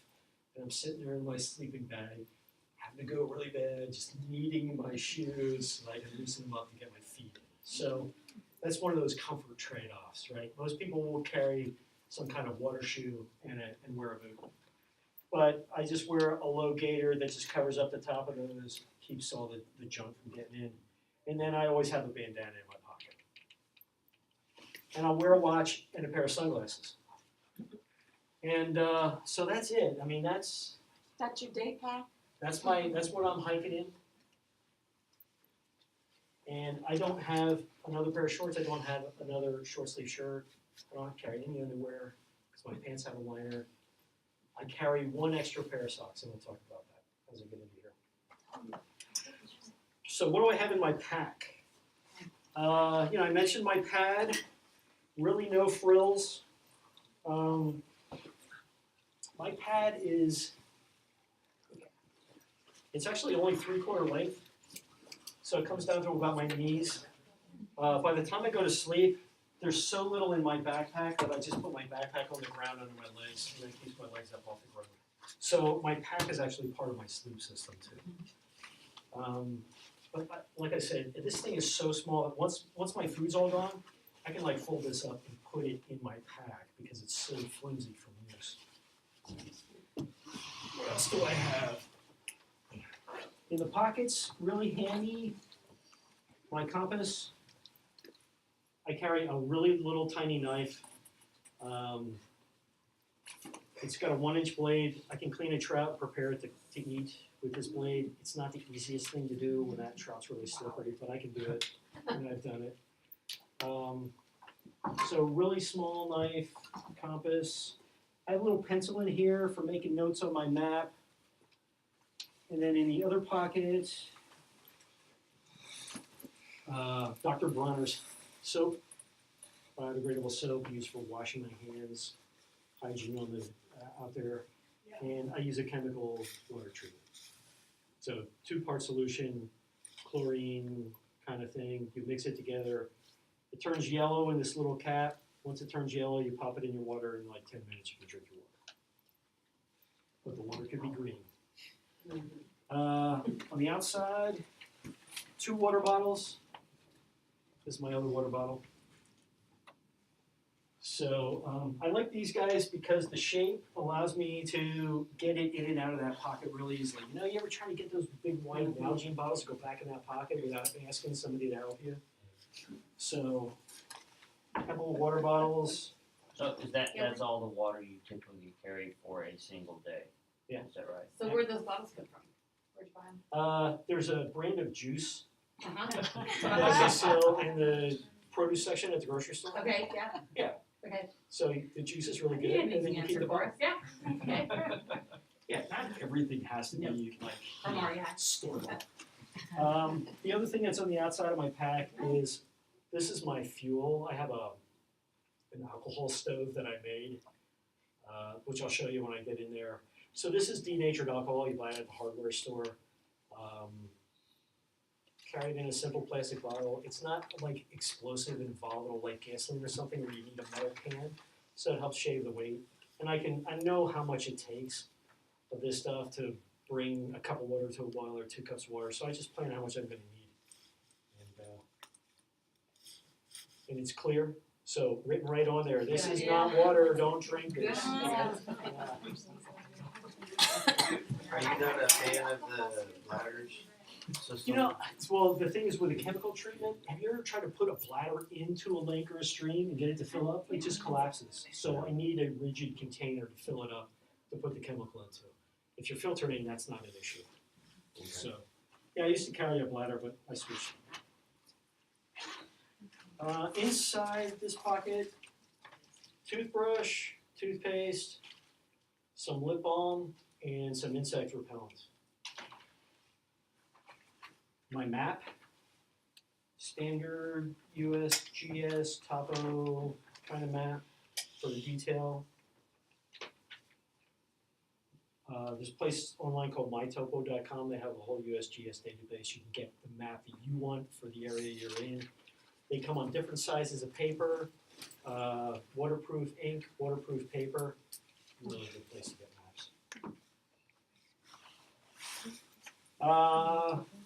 50 feet of parachute cord for hanging my food in a little stuff sack because it's much easier to put a rock in the little stuff sack and tie the rope onto that than to try to tie the rope around your rock.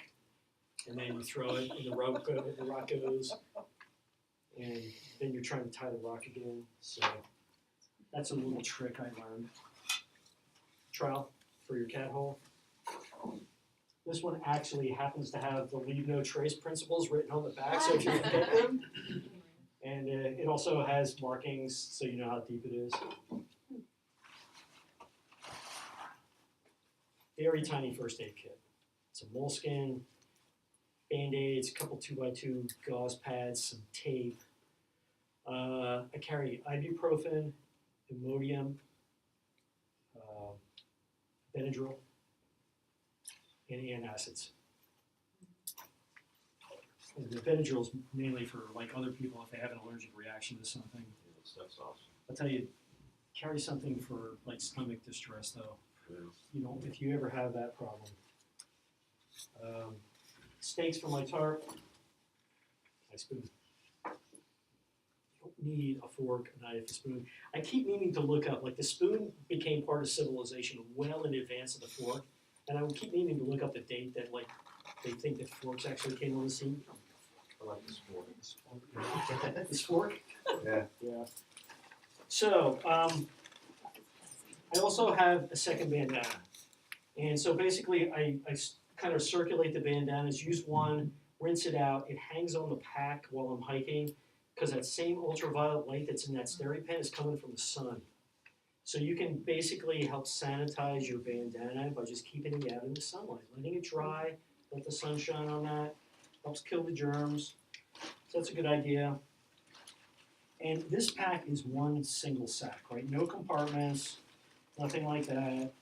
So because I have so little, when I open up the top of the pack, I have a sleeve of like every garment I have in here. So if I need my wind shirt, there's my wind shirt.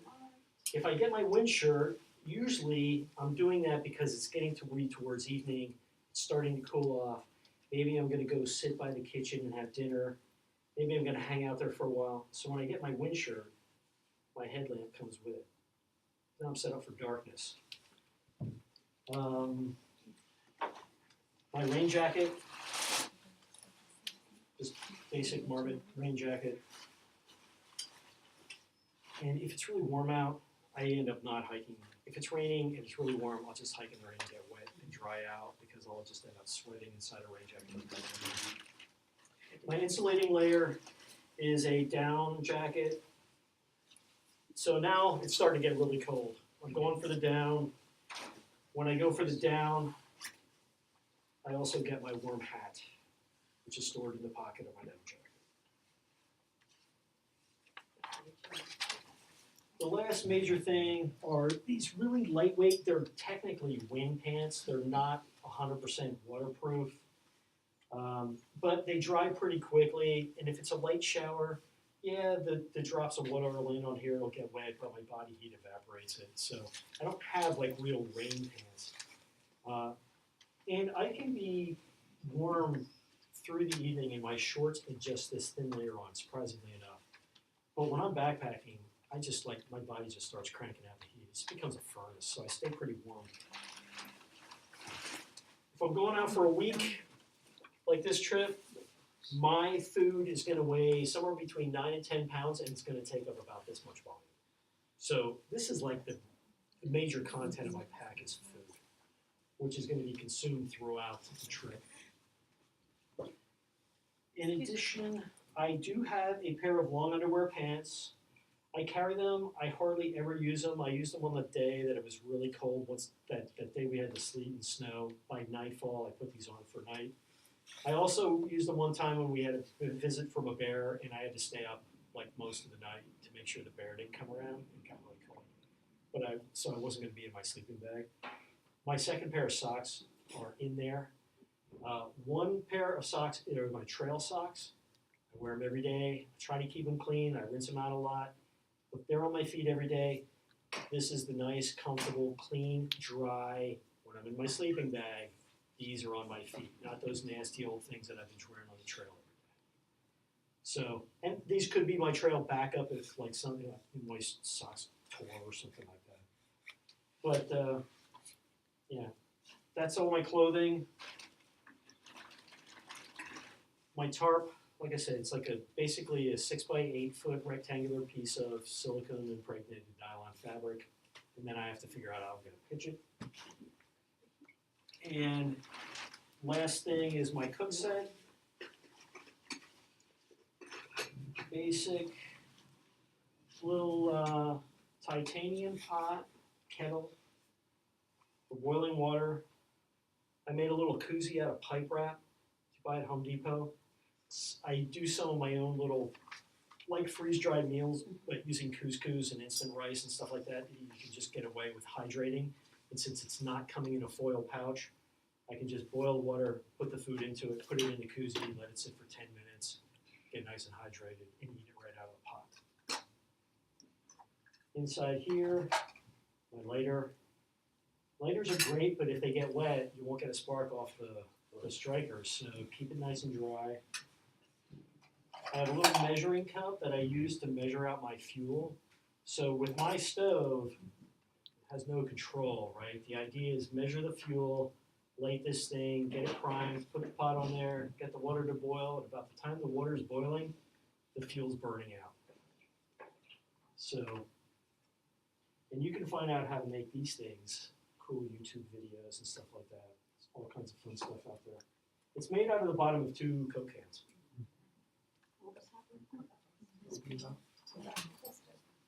And I have a titanium cup. I have a little windscreen that I made out of one of those basically like cookie sheets you buy from HEB, you know, disposable.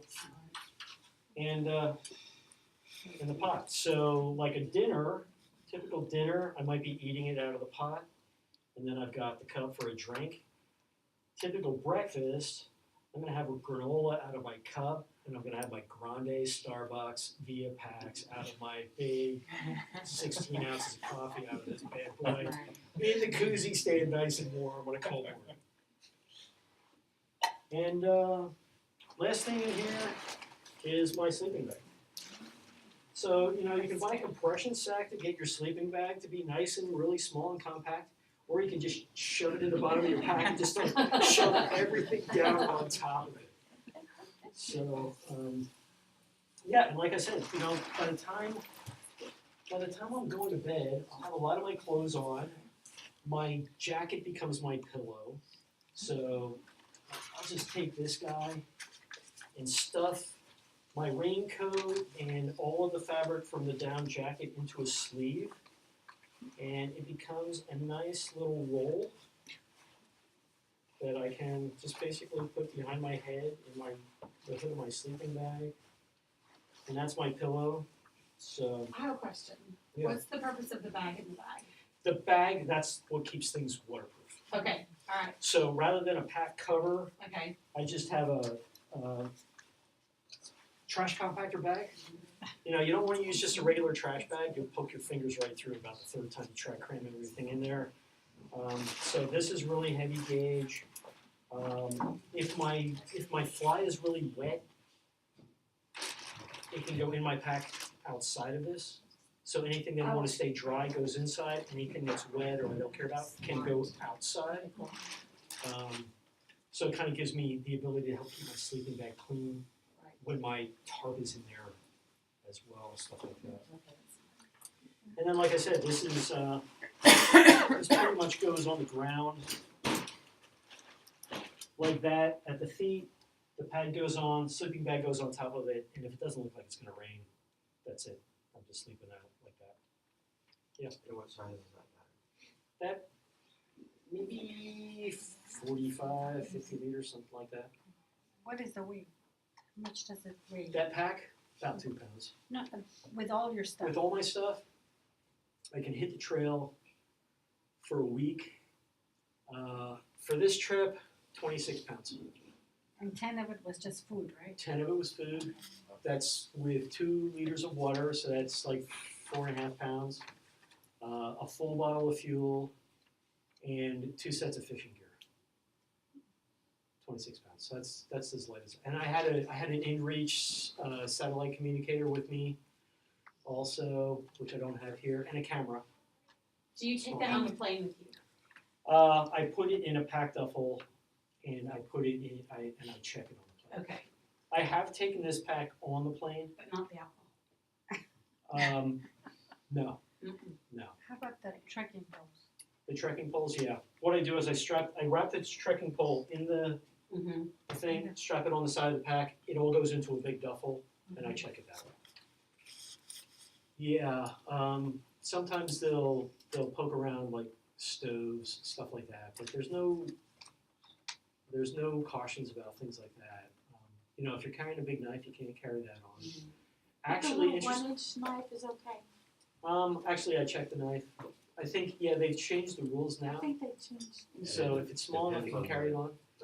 And interestingly enough, if you have a lighter, as long as it's not one of those like torch guys that has really, you know, a lighter like this, you're allowed to carry it on, but you're not allowed to check it. So Really? I carry this in my day pack with me when I fly, instead of in my check luggage. The last thing that I want is for them to x-ray my pack and start like tearing into it because they find something in there and it's just a mess. So, any questions about any of that? Yeah. Just ask, like, what options do you have for food? Are you just eating rice, or I mean, and granola? So, you know, for dinners I do freeze-dried stuff, like some of the prepackaged things, or I'll make up my own stuff. If you want some, like, you know, if you don't want everything to be dried, like the foil packs of tuna and chicken, things like that, are pretty lightweight. They don't have a lot of water in them, and they don't have a metal can around them. So you can just make up some noodles and then add some tuna in at the end. For breakfast, it's usually granola. There's a Mountain House meal called breakfast skillet that's eggs and potatoes and stuff. It's pretty good. The scrambled eggs, they're edible, but you kind of have to drain them, and they just, they're okay. They're not great. They're not like scrambled eggs at home. The skillet is really pretty tasty. And then I carry a lot of granola, and I just put powdered milk in it so I can just add water and stir it up. And then for during the day, it's just grazing. Cliff bars, Pro bars, jerky, trail mix. I like to hit the bulk section at the grocery store and get a selection of, you know, like some spicy trail mix kinds of things like Fiesta mixes and stuff like that. Mix up the flavors. I tend to crave flavors, salts. Wasabi peas are good. You know, get that heat. Plantain chips are really good because they're thicker. They taste like potato chips, but they're thick, so they don't go all crumbled up. So you just start finding things like that. And little Baby Bell cheeses, I don't know if you've ever seen those. They're individually wrapped in wax. They'll last a whole week. Oh, wow. Yeah. Now maybe in really, really hot weather they won't, but it's surprising. If you hang your food at night and it gets down in the 30s at night, you put that food in your backpack, you reach in there, it's still pretty cool in there. So the rule of like when cheese is really dry, things that don't have a lot of moisture in them will tend to keep longer. So dry cheese like Parmesans, stuff like that, dried meats, summer sausage, just that kind of stuff. Yeah, dried fruits. And I see you only carry one trek pole. Is that just for Yeah, preference, or- they kind of come in handy for balance. Sometimes stream crossings, stuff like that. I don't have a need for two. Some people carry two. If you have knee problems, having the supported trekking poles can be really good, and then I'd suggest two. So I'll get through this pretty quickly. Some upcoming classes that I would like to point out. Okay, Wilderness First Aid. We do this class probably 4 times a year, a couple times in the spring, a couple times in the fall. If you're going to be getting back there, have some first aid skills. Navigation classes, we usually do those about 1 a month.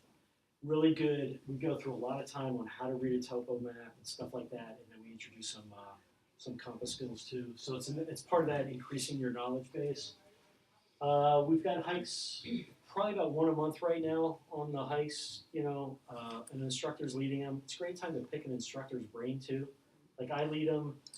There's another, one of my coworkers here, Mary, teaches a lot of these classes. She leads a lot of those hikes. And then we started doing backpacking trips.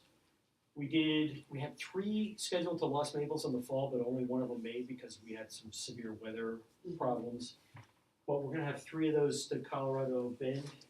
And they're really set up for beginners. Like you bring your personal stuff in a sleeping bag and we provide the backpack, tents, pads, the whole deal. We plan the food.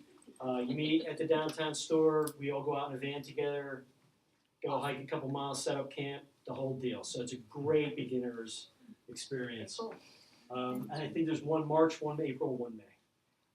So those are really cool. If you want to learn more about going lightweight backpacking is all about the weight trade-offs, and strategies you can use for trying to cut your pathways. This hands-on stoves and water filtration is a class in store. It's like $20 if you're a member, but you actually get to fire up stoves. You get to use water filters, use chemical treatment and stuff like that. So you have some hands-on experience before you have to get out and try to use this stuff. So that's a real popular one. And that's just a sampling. If you go on rei.com/learn, there are classes, climbing, paddling, mountain biking. There are many more like camping basics, hiking basics, camp cooking, all kinds of stuff. So you always tap into those. Like I mentioned, guidebooks of the area you're going to be in. Leave No Trace has their own website. You can find out about stuff. Texas Parks and Wildlife, you can get info. Almost all the state parks have primitive areas. Sometimes it's a mile, sometimes it's 2. If you go to Los Maples, you can do like 5. But it's a great place to go and not get too far away from your car. Spend the night out, test out your gear, and if something really does happen, you can always hike out and turn your heater on in your car. Right? But that's a great way to get started. Well-maintained area, you're not like really risking it. If you want to get into more remote areas, wilderness areas are the coolest. Everybody thinks about national parks. Everybody goes to national parks. There are quotas, there are permits. Sometimes you have to get on the list a year in advance. Wilderness areas are awesome and nobody goes there. And most of the time you just have to check in with the rangers, but there are no quotas. You don't need to pay for permits. You just have to let them know you're in there. So that's a really, really cool. And the wilderness areas are actually part of the Forest Service, but they have extra restrictions like no motorized vehicles. The rangers can't even carry chainsaws out there because they don't allow any kind of mechanized equipment or anything. And then obviously you have the national parks. MyTopload.com is a great place to get maps. And then just Google stuff. You can find so much stuff on Google. There are people that they figure out how long it takes 15 different types of alcohol stoves to boil 2 cups of water, and they show it on their little YouTube videos. So tons of people just like to share stuff out there on YouTube. So you can get all geeked out about things, you know. You can go hog wild with gear, spend tons of money, carry a pack that's way too heavy. But again, it's like, what are you going to be comfortable doing? What are you going to feel safe doing? What are you going to feel comfortable doing? And you know, make it your own thing. Don't try to just copy what somebody else does.